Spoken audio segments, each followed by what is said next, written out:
Hello, and welcome to this week's episode of Transforming 45. This week, I am welcoming Sarah Haas. She is a woman's weight release expert and body love coach, integrative nutrition health coach, certified personal trainer, yoga instructor, podcast host, speaker, single mom, and cancer survivor. She utilizes a holistic approach to support midlife women in creating overall health, integrating nutrition, body movement, self-love, body love, and overcoming the not enoughness and pushing through fear to grab the kick-ass life they deserve. I love that. Welcome to the show, Sarah. I'm so glad you're here today. Thank you, Lisa. I'm so excited to be here. All right. So, Sarah, here we go. Tell us, who are you and how did life introduce you to this version? Well, we are all a product of our life experiences.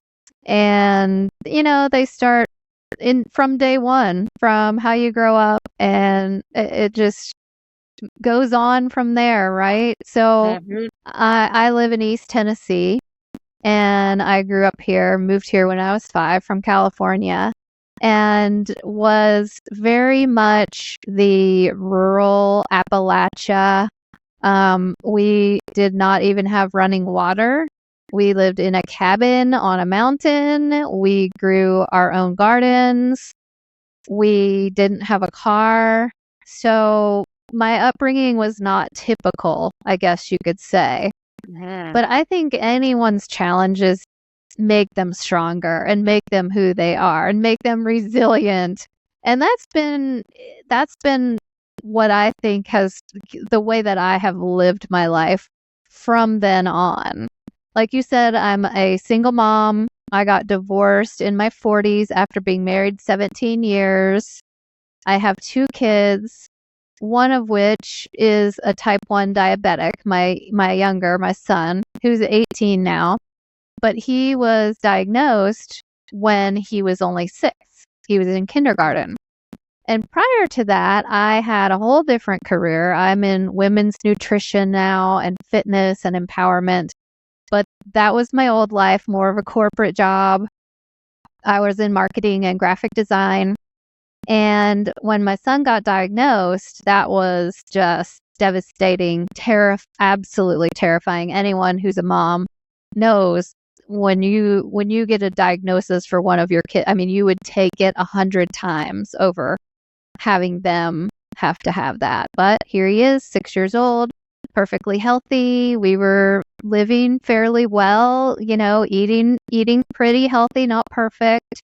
Definitely there was some places where we could make some improvements, and I dove into nutrition. I went back to school to become an integrative nutrition health coach because I had to learn what was going on in his body and how to get him the healthiest possible and how to give him that healthy foundation so that as he grew up, he would know how to take care of his body. Because type 1 diabetes, there is no cure. Once you are diagnosed, you will have that forever unless and until they do come up with a cure, which of course I'm always hoping for. But it's something you're going to live with for your life. But the good thing is, it is manageable as long as you take care of your diet and your lifestyle. It's not like type 2 diabetes where it can come on because of your lifestyle. It's not like that at all. It's an autoimmune disorder. Anyway, but the management is the same. You have to watch your blood sugars. You have to watch what you're eating. So I threw myself all in. And in the process, we all did it as a family because you're obviously not going to tell a 6-year-old, here, you have to eat this and this and this, and we're going to be over here, snacking on, tons of crackers and treats and cookies and stuff like that. We all got healthier. I learned so much about myself and my own body, and a lot of the symptoms that I was dealing with started going away.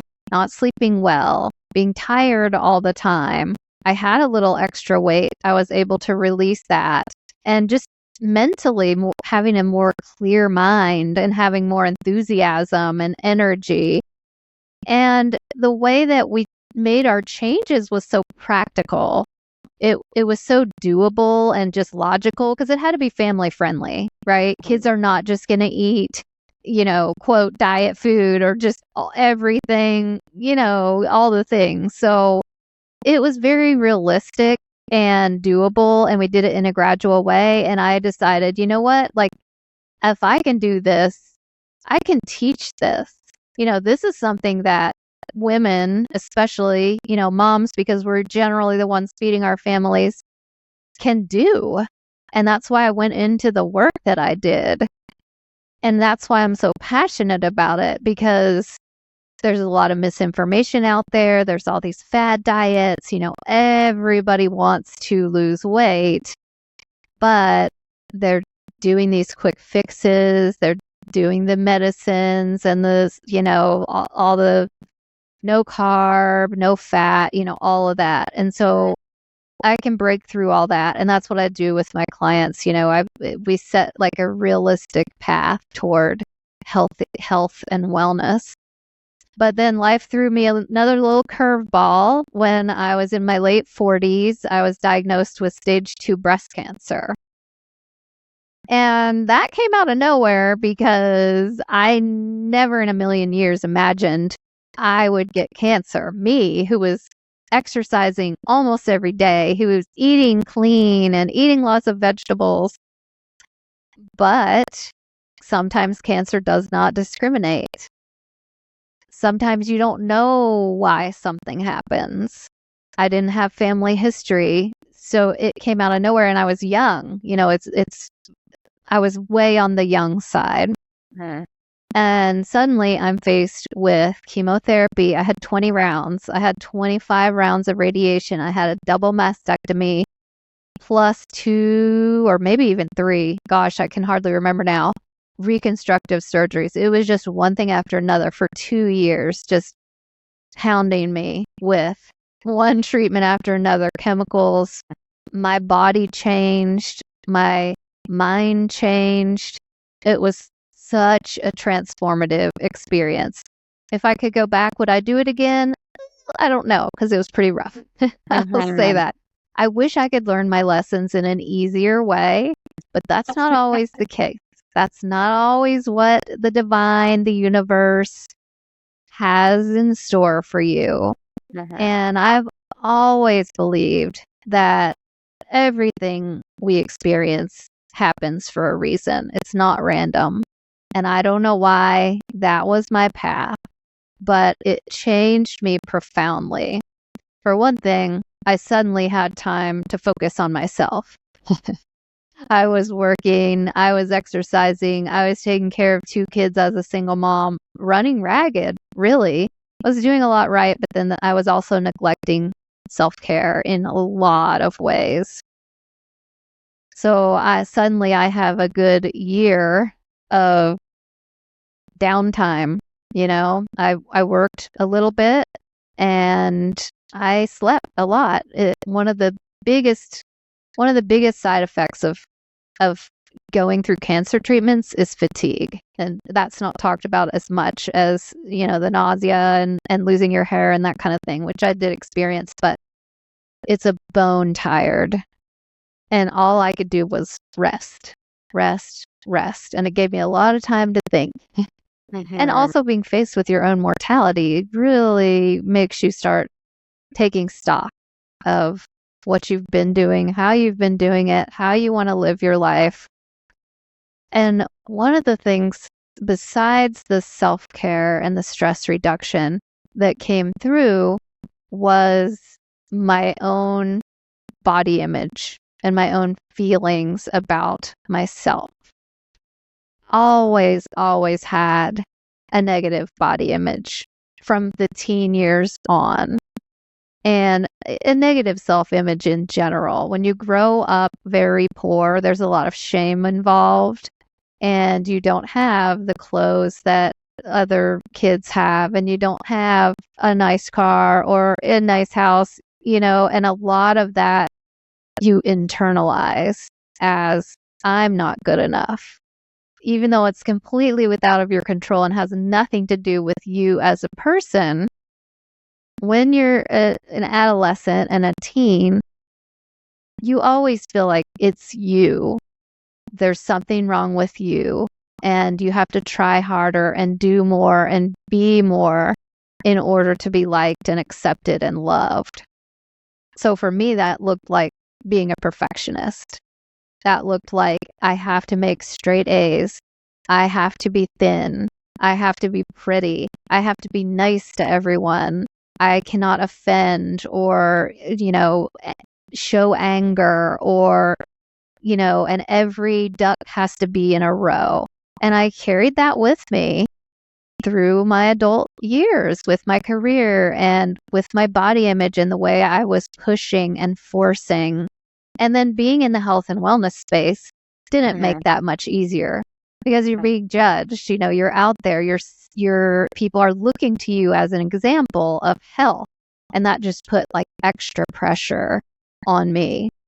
And so then when I was faced with this cancer and the chemotherapy, I'm losing my hair, I can't exercise, I lost my breasts. Like all of these were part of my identity. They were part of my shield, to the outside world. Like these are what I present myself with, my physical body and all of those things. And suddenly I'm stripped of all of that. And I did go through some anger for sure, and thinking this was punishment and thinking, oh, that's what I get for being so vain or for caring about this so much. But when I really went within over that period, I started realizing that, there are so many reasons why you are the way you are. And it's not through fault. It's nothing to feel bad about. It's nothing to feel guilty about. You get messages all your life about how you should be from society, from parents, from teachers, from friends, whoever, bosses, husbands, ex-husbands. And it all shapes you. And over that 1 to 2 years, I started thinking about, who am I really?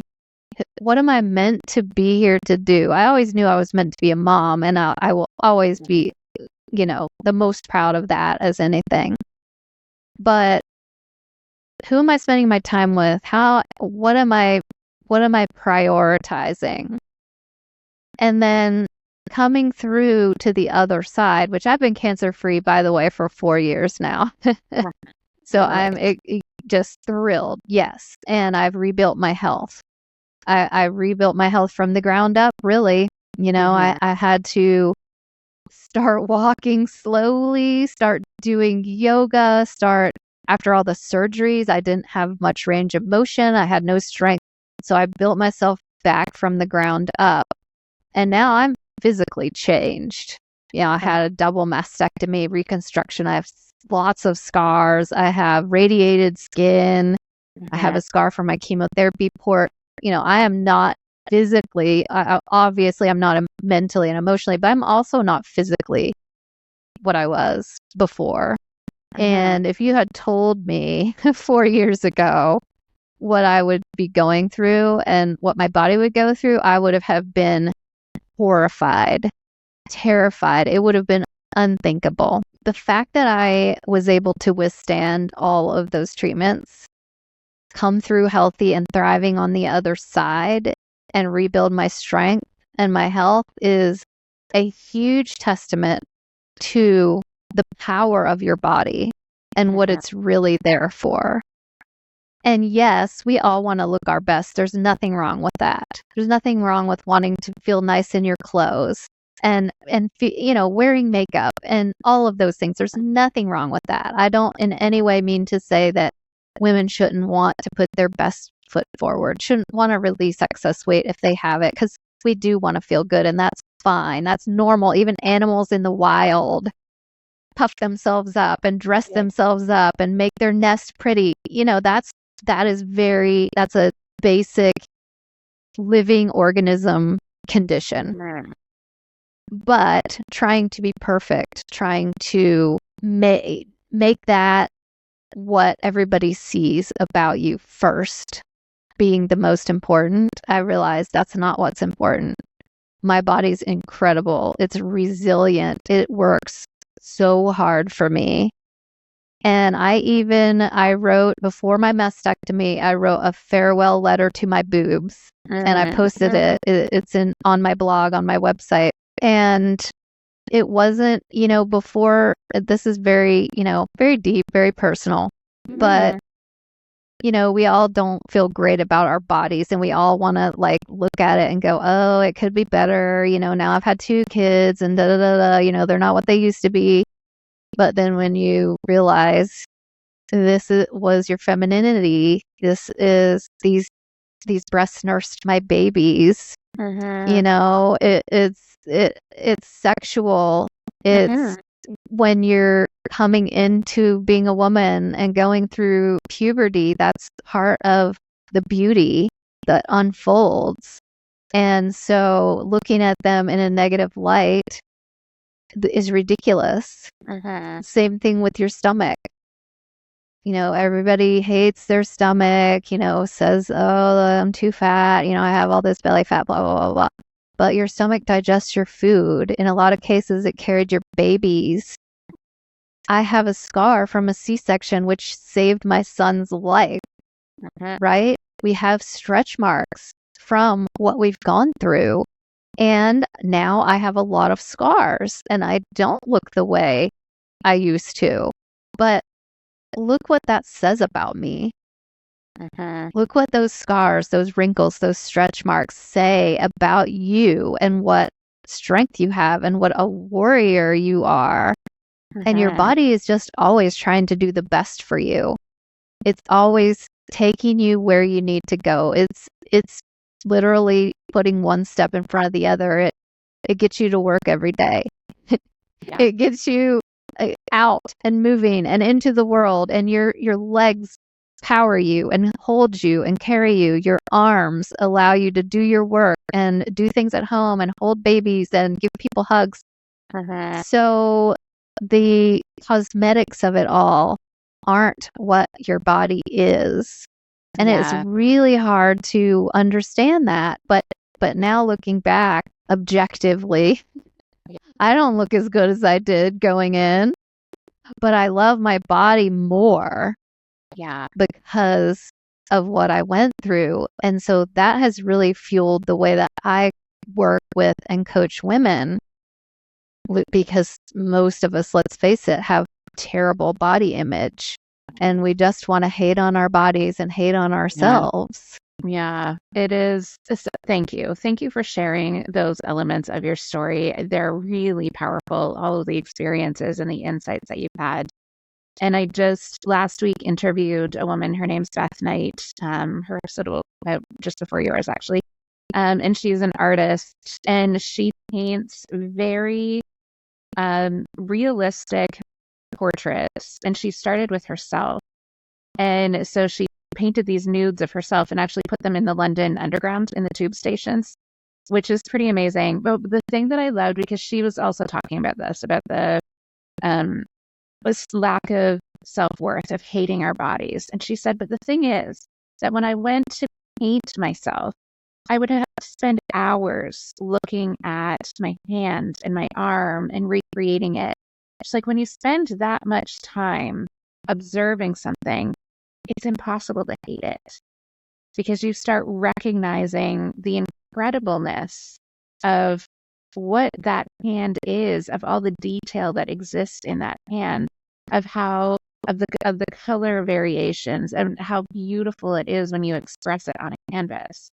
And I'm hearing some of that in your story, which is what made me make that connection, because it is when we really spend time in our bodies, when they are healthy, when they are having health crises, that's when we really start to understand just what a miracle these skin suits are that we are wearing. Yes, and that is the message that I want women to hear before they have to go through something major that I did. So I just want to channel my experience and let it flow through and ripple out so that people can hear me and see some of themselves in my story. And it's funny that you mentioned the artist, because one of the ways that I really get in touch with and start loving my body is through yoga. I love to do yoga, and it gets you into your body and into the moment. You lose all the stress, you lose all the to-do list, you lose all the looking at yourself in the mirror and thinking about, all of that.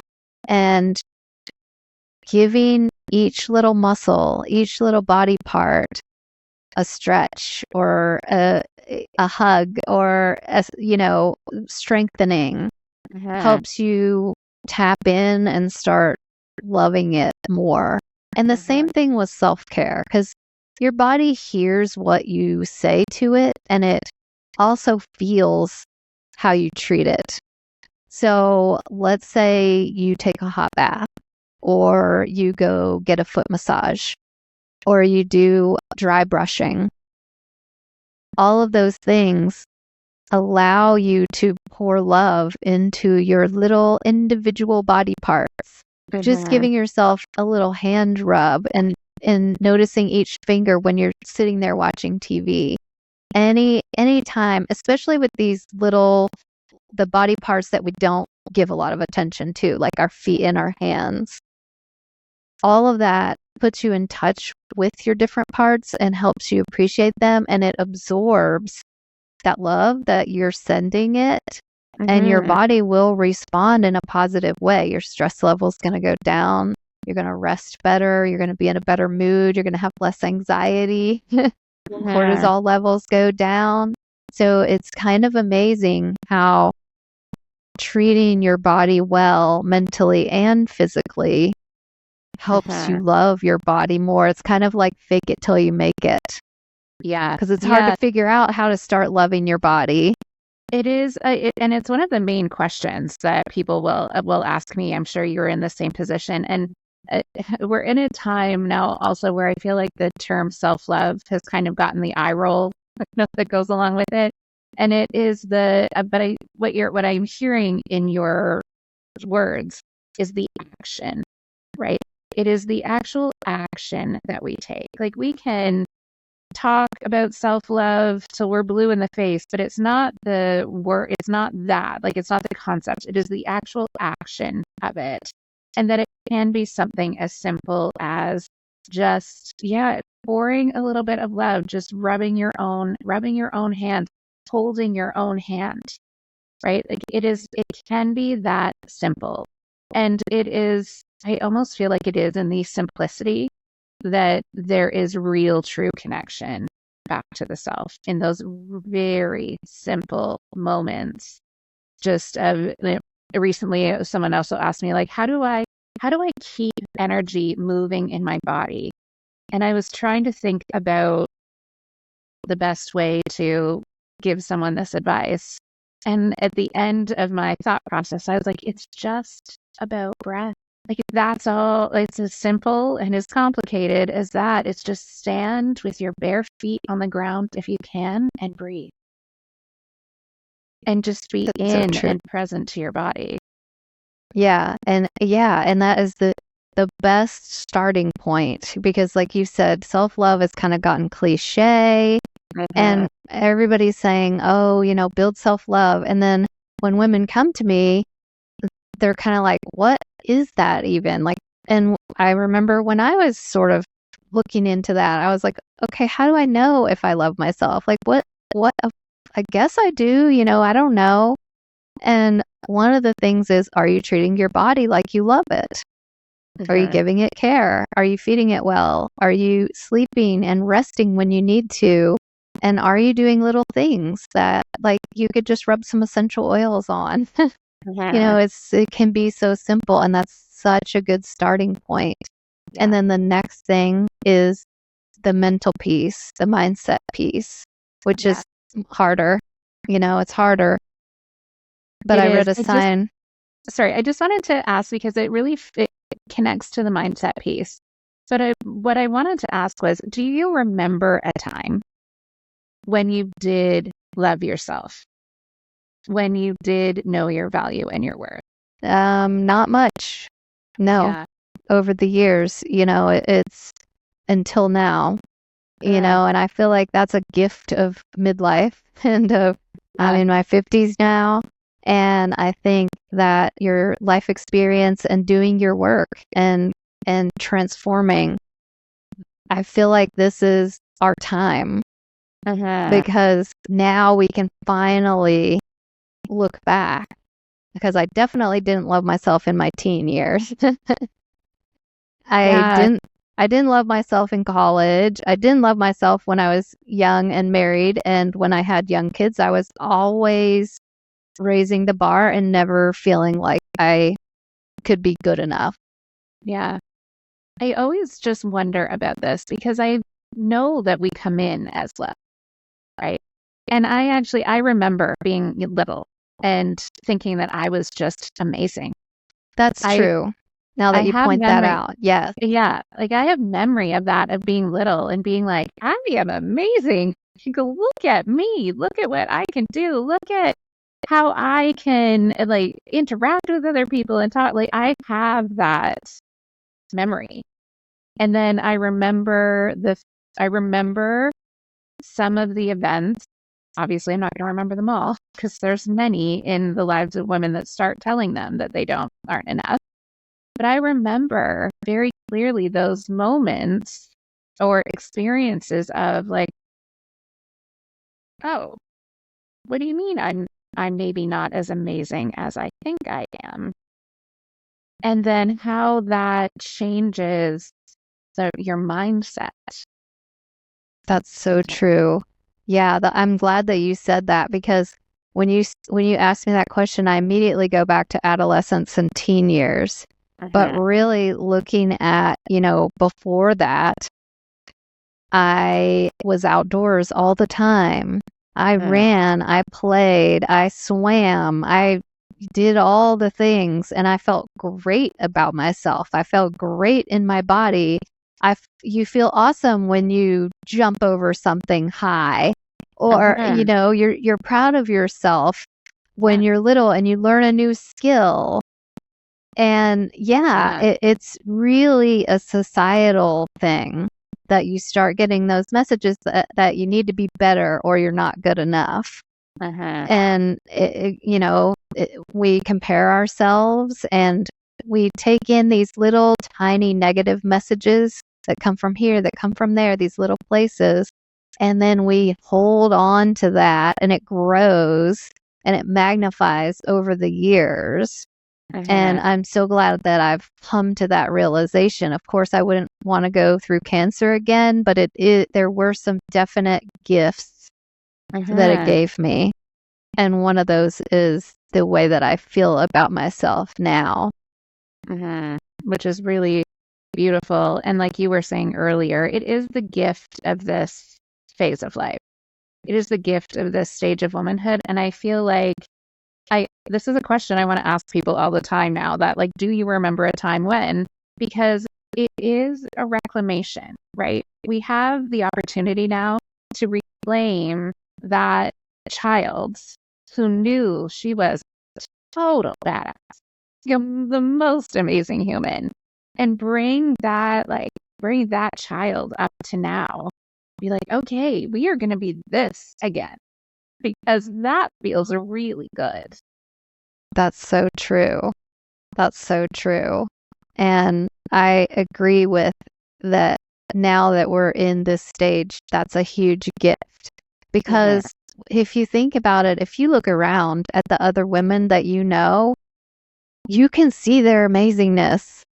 Yeah. You can see, wow, look what you did. Look how you raised your kids. Look what you're doing in your life. Look at your career. Look at what an amazing daughter you are. What an amazing wife you are. What an amazing mom you are. What an amazing, person, what you're doing at work, what you've done with your life, what your beauty. It's just, you're incredible and you're strong, and look what you've overcome, and look at your resilience. We can see that in everyone else, but we have to start looking at that in ourselves too, because we're also amazing. Yes. Yeah, absolutely.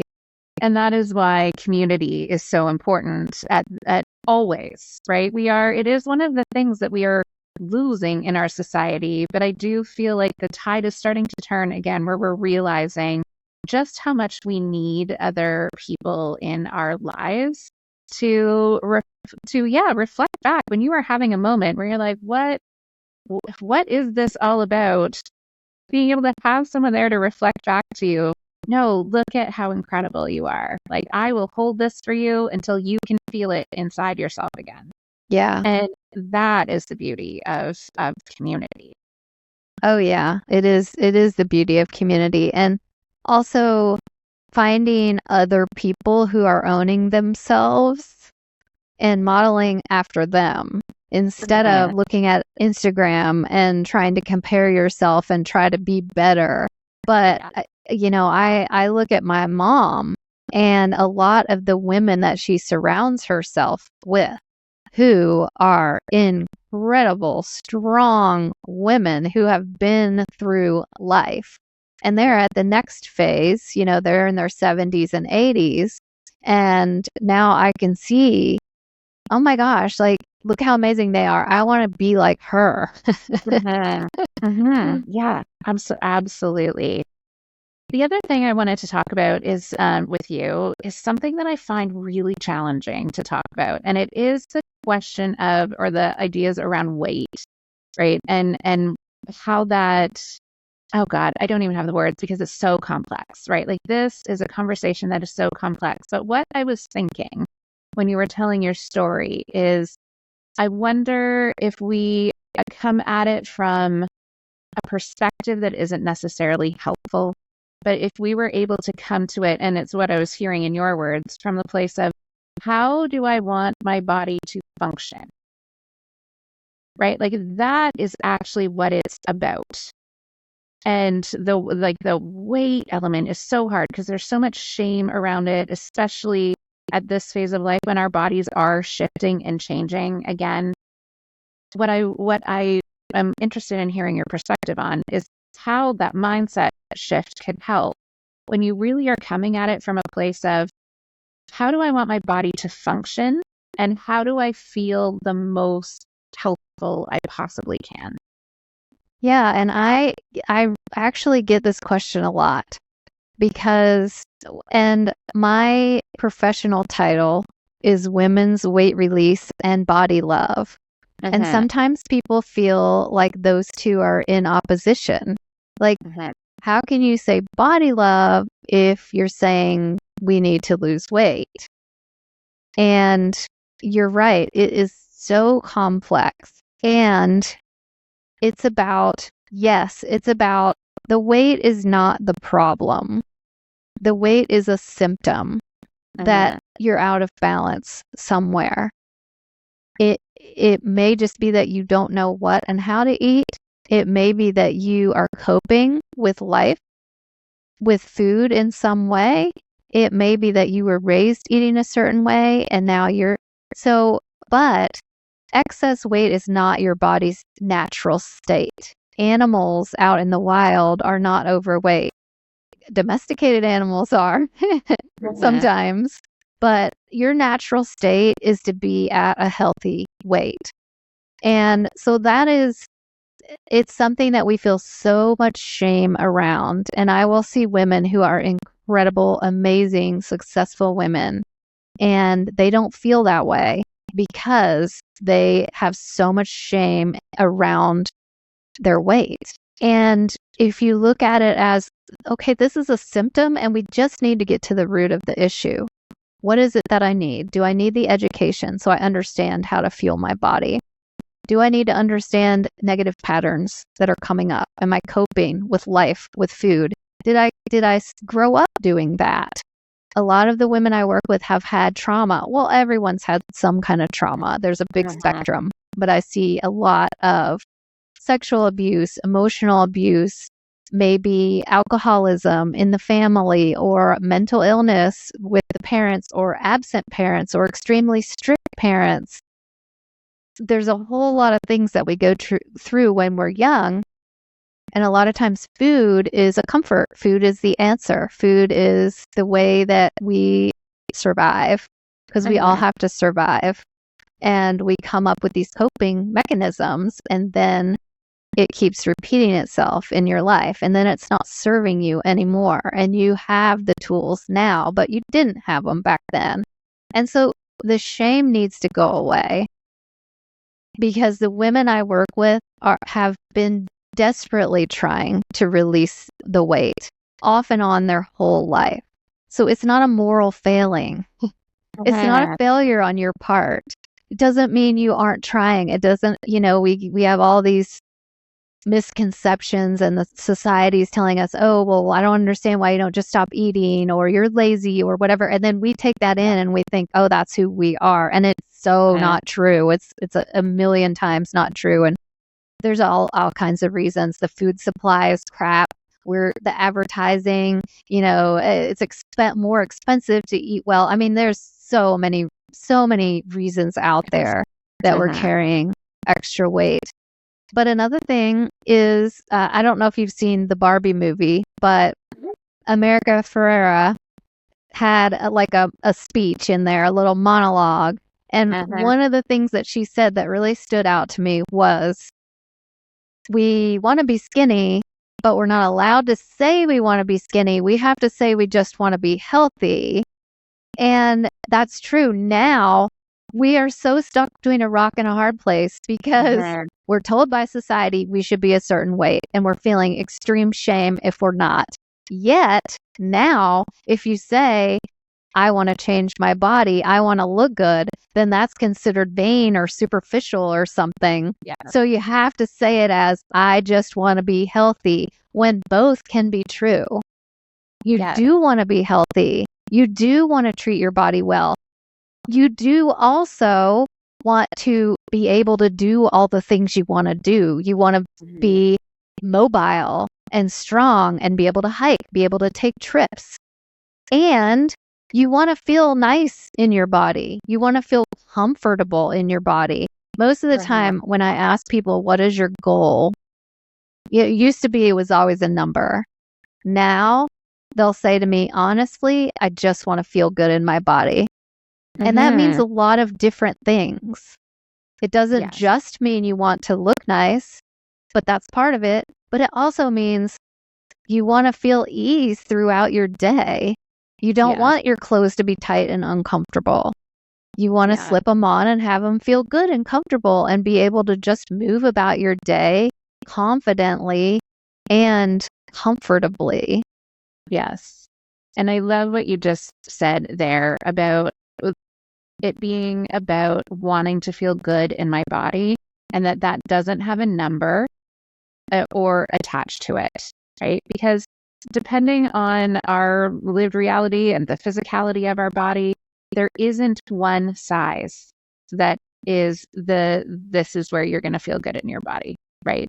And it really is, like, going back to the rest of our conversation about getting comfortable with this body that we have, knowing how it feels and knowing how we feel best in it. And I think that's a really powerful approach to having a health span that is going to meet those long-term goals of how you want to function in this life for the rest of the time that you have here. Yeah, I call it the sweet spot. So every woman has their sweet spot, and it can be any number. Everybody's in a different place. It could be any size. But getting to that sweet spot is the place where you are comfortable in your body and you feel good, and you feel good about the way that you're eating and not feeling deprived.